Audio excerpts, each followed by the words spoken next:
আমার বাড়ির কাছে একজন প্রভুর বাড়ি আছে। সেখানে গিয়েছিলাম জন্মাষ্টমীর অনুষ্ঠানে।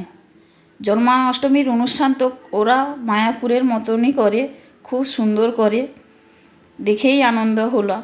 তার পরের দিন নন্দ উৎসবে ওরা আরও যা করেছে, না দেখলে চোখে বিশ্বাস করতে পারবে না।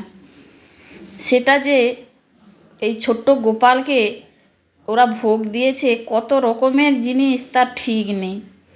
তার মধ্যে আছে ফল, মিষ্টি, আরও আছে অনেক রকমের ভাজাভুজি। তাদের মধ্যে আরও আছে 108 রকমের খাবার। এই ছোট্ট গোপাল কি 108 রকমের খাবার খেতে পারে? কিন্তু ওদের নিয়ম ওরা করেছে। ওরা মায়াপুরের দীক্ষিত, তো তাই ওরা মায়াপুরের মতনই এইসব করেছে। ভিডিওটি কেমন লেগেছে তারা কিন্তু আমাকে কমেন্টে জানাবেন। আর কারা কারা গোপালের ভক্ত আছেন তারা কিন্তু আমাকে অবশ্যই জানাবেন।